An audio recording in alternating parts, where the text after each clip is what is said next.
चलिए फिर आज आपको लेके चलती हूँ किताबों की एक अनोखी दुनिया में। रास्ता थोड़ा लंबा है, हो सकता है आपको वक्त देना पड़े, ठहरना पड़े, बैठना पड़े, पर यकीन मानिए आपको अच्छा ज़रूर लगेगा। हो सकता है बीच बीच में आपको शॉर्ट्स या रील देखने की तलब आए, या हो सकता है बार बार आपका ध्यान आपका फ़ोन खींचे और वो आपको बार बार बोले कि फ़ोन के नोटिफिकेशन आ रहे हैं, और फिर आपको भी चंद पन्ने पलटने के बाद लगे हटाओ यार, कहाँ इसमें इतना समय दें, चलो कुछ रील्स ही देख लेते हैं।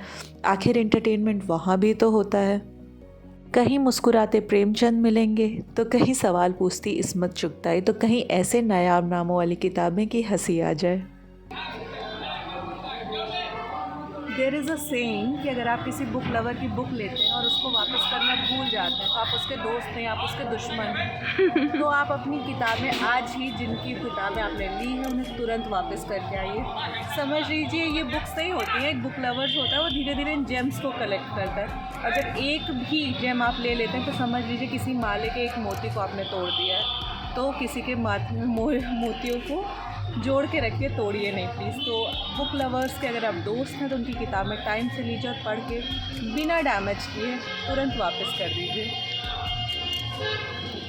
कुछ बचपन की वो कहानियाँ देखी जिन्हें शायद पेपा पिग्स ने बहुत पहले ही ख़त्म कर दिया है, या वो शाक डू, क्योंकि मुझे अभी भी याद है बचपन में कैसे मुझे हमेशा इंतज़ार रहता था कि पापा मेरे लिए नई कॉमिक्स कब लाएंगे।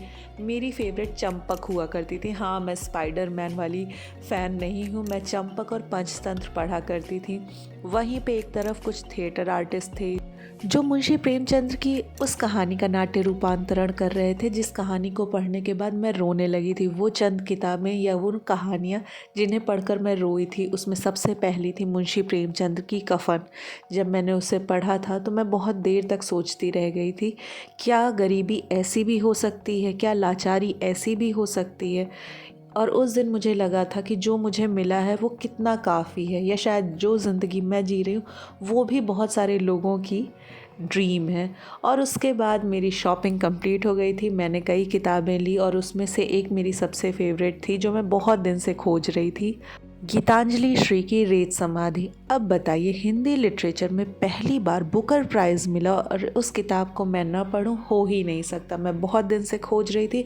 हाँ हाँ हाँ, ऑनलाइन के ऑप्शन ज़रूर हैं, पर फिर भी किताब को सामने से देखना और चंद पन्ने पलट के ख़रीदने में मज़ा आ जाती है। रात हो चुकी है और अब लौटने का वक्त आ गया, और ये है मेरी साथी हमारी प्यारी माही, और इसके बाद आटे के मोमोज एंड चाय, क्योंकि व्लॉग की एंडिंग अच्छी होनी चाहिए और कुछ चटर पटर से हो, ये तो सबसे बेस्ट है।